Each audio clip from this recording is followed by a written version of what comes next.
Tea with Ms. P. Welcome back. Sorry this video is a little late today. I do try to have it up before noon every day, but today I had to wake up early and go to school and do a little bit of work and a little bit of cleaning up.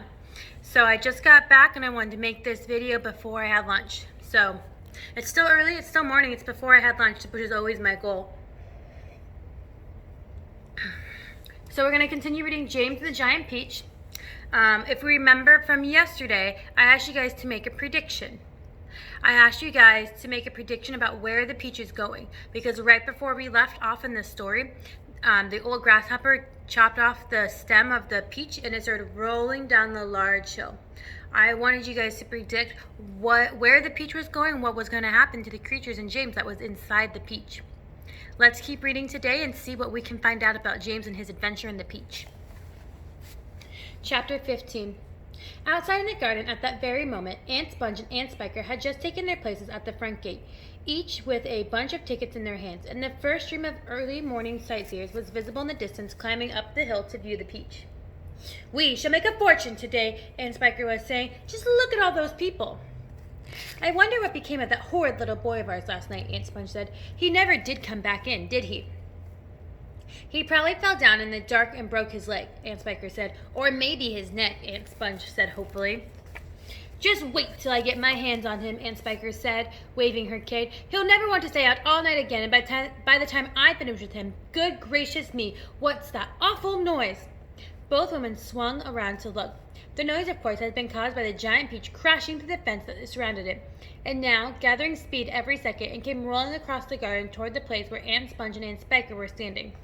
They gaped, they screamed, they started to run, they panicked. They both got in each other's way. They began pushing and jostling, and each of them was thinking only about saving herself. Aunt Sponge, the fat one, tripped over the box that she'd brought along to keep the money in, and fell flat on her face. Aunt Spiker immediately tripped over Aunt Sponge and came down on top of her. They both lay on the ground, fighting and crawling and yelling and struggling frantically to get up again. But before they could do this, the mighty peach was upon them. There was a crutch. Then there was silence. The peach rolled on, and behind it, Aunt Sponge and Aunt Spiker lay ironed upon the grass, as flat and thin and lifeless as a couple of paper dolls cut out of a picture book. Chapter 16. And now the peach had broken out of the garden, was over the edge of the hill, rolling and bouncing down the steep slope of the terrific pace. Faster and faster and faster it went, and the crowds of people who were climbing up the hill suddenly caught sight of this terrible monster plunging down upon them, and they screamed and scattered to the right and left as they were hurtling by. At the bottom of the hill, it charged across the road, knocking over a telegraph pole and flattening two parked automobiles as it went by. Then it rushed madly across about 20 fields, breaking down all the fences and hedges in its path. It went right through the middle of a herd of fine Jersey cows, and then through the flock of sheep, and then through a paddock full of horses, and then through a yard full of pigs, and soon the whole countryside was a seething mass of panic-stricken animals stampeding in all directions. The peach was going at a tremendous speed, with no sign of slowing down, and about a mile further down in the village it came. Down to the main street of the village it rolled, with people leaping frantically out of its path left and right. And at the end of the street it went crashing right through the wall of an enormous building and out of the other side, leaving two gaping round holes in the brickwork. This building happened to be the famous factory where they made chocolate, and almost at once a great river of warm, melted chocolate came pouring out of the holes of the factory. A minute later, this brown, sticky mess was flowing through every street in the village, oozing under the doors of houses and into people's shops and gardens. Children were wading up in their knees, and some of them were even trying to swim in it, and all of them were sucking it into their mouths with greedy gulps and shrieking of joy. But the peach rushed across the countryside and on and on and on, leaving a trail of destruction in its wake.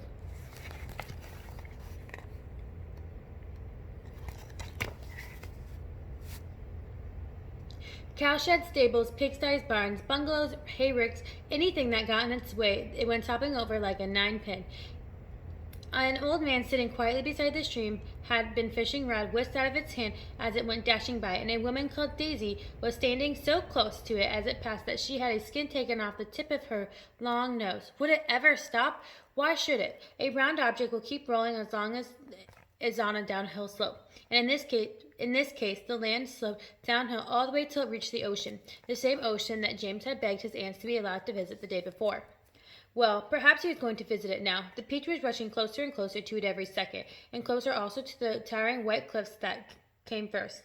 These cliffs were the most famous in the whole of England, and they were hundreds of feet high. Below them the sea is deep and cold and hungry. Many ships have been swallowed up and lost forever in the part of the coast, and all the men who were in them as well. The Peach was now only 100 yards away from the cliff. Now 50, now 20, now 10, now 5. As they reached the edge of the cliff, it seemed to leap up into the sky, hanging there for suspended for a few seconds, still turning over and over in the air. Then it began to fall. Down, down, down, down, down, smack!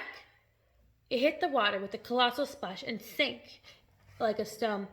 But a few seconds later it came up again, and this time up it stayed, floating serenely upon the surface of the water. Chapter 17. At this moment, the scene inside the Peach itself was one of the most indescribable chaos. James Henry Trotter was lying bruised and battered on the floor amongst a room full of tangled mass of centipede and earthworm, a spider, and a ladybug, and a glowworm, and an old green grasshopper. In the whole history of the world, no traveler has had a more terrible journey than these unfortunate creatures. They had started out well, with much laughing and shouting, and for the first few seconds, as the Peach began to roll slowly forward, nobody had minded being tumbled up a little bit. But then bump! And then the centipede had shouted, "That was Aunt Sponge!" And then bump again, "That was Aunt Spiker!" There had been a tremendous burst of cheering all around. But as soon as the Peach rolled out of the garden and began to go downhill the steep hill, rushing and plunging and bounding madly downward, the whole thing became a nightmare. James found himself being flung up against the ceiling, then back onto the floor, and then sideways against the wall, then up on the ceiling again, and up and down and back and forth and round, and at the same time all the other creatures were flying in the air in every direction, and so was the chairs and sofas, and not to mention the 42 boots that belonged to Centipede. Everything and all of them were being rattled like peas inside of an enormous rattle that was being rattled by a mad giant who refused to stop. To make it worse, something went wrong with the glowworm's lighting system.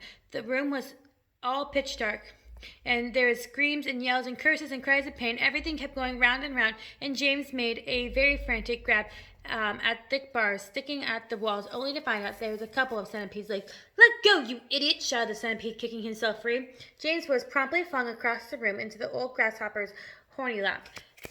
Twice he got tangled up in Miss Spider's legs, a horrid business, and toward the end, the poor earthworm, who was cracking himself like a whip every time he flew through the air from one side of the room to the other, coiled himself around James's body in a panic and refused to unwind. Oh, it was a frantic and it was a terrible trip. But it was all over now. The room was very suddenly still and quiet. Everybody was beginning slowly and painfully to disentangle themselves around from everybody else. "Let's have some light," shouted the centipede. "Yes," they cried, "let's have some light." "I'm trying," answered the poor glowworm. "I'm doing my best. Please be patient." They all waited in silence. And then a faint greenish light began to glimmer out of the glowworm's tail, and then gradually became stronger and stronger until it was enough to see by. "Some great journey," the centipede said, limping across the room. "I shall never be the same again," murmured the earthworm. "Nor I," the ladybug said. "It's taken years off my life." "But my dear friend," cried the old grasshopper, trying to be cheerful, "we are there." "Where?" they asked. "Where is there?" "I don't know," the old grasshopper said, "but I'll bet it's somewhere good." "We are probably at the bottom of a coal mine," the earthworm said gloomily. "We certainly went down, down, and down, and very suddenly at the last moment. It felt in my stomach. I still feel it." "Perhaps we're in the beautiful country full of songs and music," the old grasshopper said. "Or near a shore," said James eagerly, "with lots of other children down in the sand for me to play with." "Pardon me," murmured the ladybug, turning a trifle pale, "but am I wrong in thinking that we might be bobbing up and down?" "Bobbing up and down!" they cried. "What on earth do you mean?" "You're still giddy from the journey," the old grasshopper told her. "You'll get over it any minute. Is everybody ready to go upstairs and take a look around?" "Yes, yes," they chorused. "Come on, let's go." "I refuse to show myself out this door in bare feet," the centipede said. "I have to get my boots on again first." "For heaven's sake, let's not go through all this nonsense again," the earthworm said. "Let's all lend the centipede a hand and get it over with," the ladybug said. "Come on." And so they did, except Miss Spider, who was set about weaving a long rope ladder that would reach from the floor up to the hole in the ceiling. The old grasshopper had wisely said that they must not risk going outside the entrance, but they did not know where they were. They first must all go on top of the Peach and have a look around. So half an hour later, when the rope ladder had been finished and hung, and the 42nd boot had been laced up neatly on the centipede's 42nd foot, they were all ready to go. amidst mounting excitement and shouts of, "Here you go, boys! The promised land! I can't wait to see it!" The whole company climbed up the ladder one by one and disappeared into the dark, soggy tunnel in the ceiling that went deeply, almost vertically upwards. A minute later, they were out in the open, standing on the very top of the peach, near the stem, blinking in their eyes at the strong sunlight and peering nervously around. What happened? Where are we? But this is impossible. Unbelievable. Terrible. I told you we're bobbing up and down, the ladybug said. We're in the middle of the sea, cried James. And indeed they were. A strong current and a high wind had carried the peach so quickly away from the shore that the land was already out of sight. All around them lay a vast black ocean, deep and hungry. Little waves were bibbling against the side of the peach. But how did this happen? They cried. Where are the fields? Where are the woods? Where is England? Nobody, not even James, could understand how in the world a thing like this could have came about. Ladies and gentlemen, the old green grasshopper said, trying to keep very hard from the fear and disappointment out of his voice. I'm afraid we have to find ourselves in a rather awkward situation. Awkward, cried the earthworm. My dear old grasshopper, we are finished. Every one of us is about to perish. I may be blind, you know, but that much I can quite see clearly. Off with my boots, shouted the centipede. I cannot swim with my boots on. I can't swim at all, cried the ladybug. Nor can I, wailed the glowworm. Nor I, said Miss Spider. None of us three girls can swim a single stroke. We don't have to swim, James said calmly. We are floating beautifully, and sooner or later a ship is bound to come along and pick us up. They all stared at him in amazement. You are quite sure that we are not sinking, the ladybug asked. Of course I'm sure, answered James. Go and look for yourself. They all ran over to the other side of the peach and peered down at the water below. The boy is quite right, the old green grasshopper said. We are floating beautifully. Now we must sit down and keep perfectly calm. Everything will be all right in the end. What absolute nonsense, cried the earthworm. Nothing is ever all right in the end, and you well know that. Poor earthworm, the ladybug said, whispering in James's ear. He loves to make everything into disaster. He hates to be happy. He is only happy when he is gloomy. Now, isn't that odd? But then, I suppose it's just being an earthworm is enough to make a person pretty gloomy. Don't you agree? If this peach isn't going to sink, the earthworm said, and if we aren't going to be drowned, then every one of us is going to starve to death instead. Do you realize we haven't eaten a single thing since yesterday morning?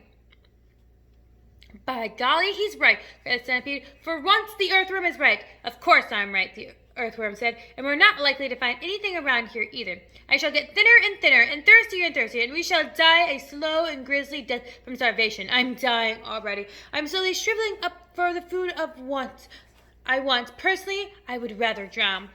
But good heavens, you must be blind, said James. You very well know that I am blind, snapped the earthworm. I don't need you to rub it in. I didn't mean that, James said quickly. I'm sorry, but you can't see that. See? Shouted the poor earthworm. How can I see if I'm blind? James took a deep, slow breath. Can't you realize, he said patiently, that we have enough food here to last us for weeks? Where? They said, where? Why, the peach, of course. The whole ship is made of food. Jumping lizards, they cried. I'd never thought of that. My dear old James, said the green grasshopper, laying a front leg affectionately on James's shoulder. I don't know what we'd do without you. You are so clever. Ladies and gentlemen, we are saved again. We are most certainly not, said the earthworm. You must be crazy. We can't eat the ship. It's the only thing that's keeping us up.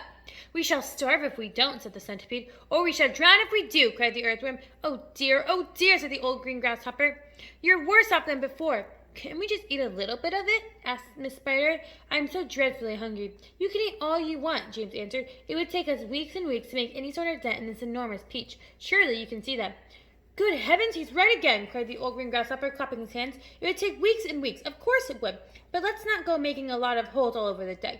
I think we'd better simply scoop it out of the tunnel over there, the one that we've just come by. An excellent idea, said the ladybug. What are you looking so worried about, earthworm? The centipede said. What's the problem? The problem is there is no problem. Everyone burst out laughing. Cheer up, earthworm, they said. Come and eat. They all went over to the tunnel entrance and began scooping out great chunks of juicy, golden-colored peach flesh. Oh, marvelous, said the centipede, stuffing it into his mouth. Delicious, said the old green grasshopper. Just fabulous, said the glowworm. Oh, my, said the ladybug primly. What a heavenly taste. She looked at James and she smiled, and James smiled back at her. They sat down on the deck together, and both of them chewing away happily.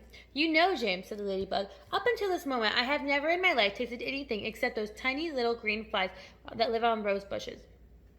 They have a perfectly delightful flavor, but this peach is even better. Isn't it glorious? Miss Spider said, coming up to join them. Personally, I have always thought that a big, juicy, caught in the web of a blue bottle was the finest in the world until I tasted this.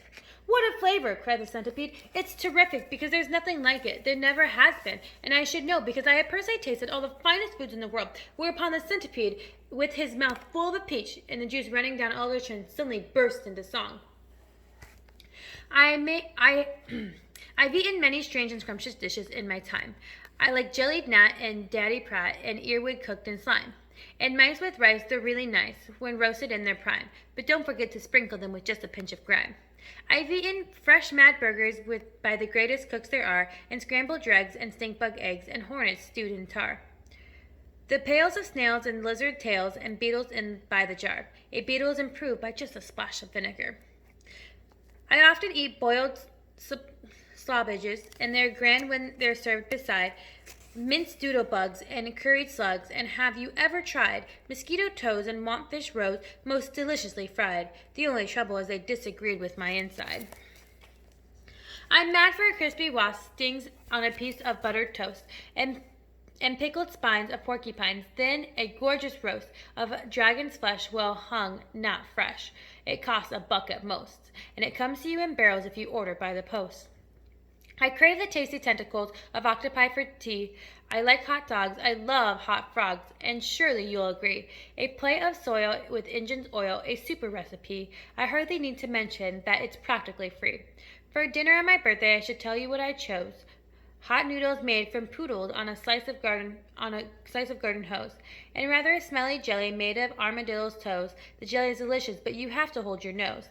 Now come, the centipede declared, the burden of my speech. These foods are rare beyond compare, some right out of reach. But there's no doubt I'd go without a million plates of each for one small bite of this fantastic peach.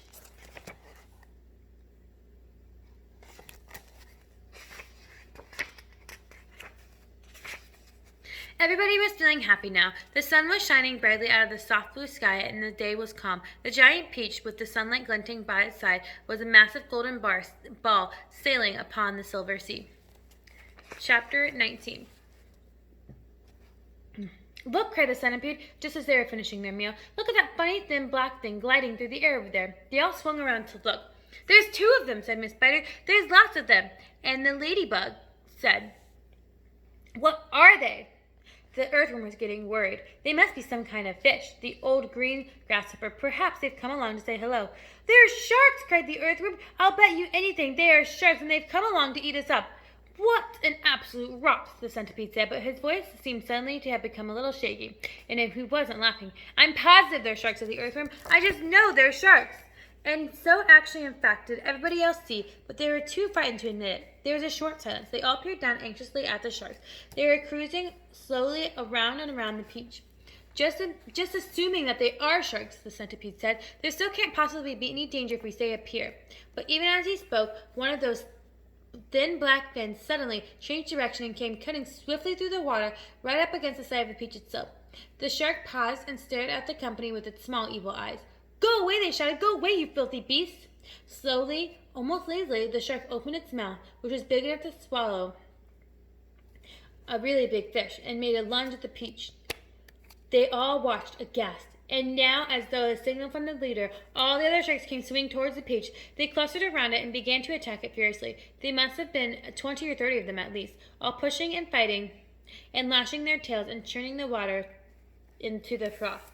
Panic and pandemonium broke out immediately on top of the peach. Oh, we're finished now, cried the peach, wringing her feet. They will eat up the whole peach, and then there'll be nothing left for them to eat except us. They'll start eating us. She's right, shouted the ladybug. We are lost forever. Oh, I don't want to be eaten, wailed the earthworm.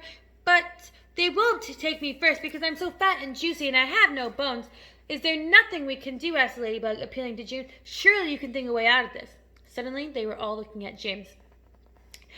Think, begged Miss Spider. Think, James, think. Come on, said the centipede. Come on, James. There must be something we can do. Their eyes wait upon him, tense, anxious, and pathetically hopeful.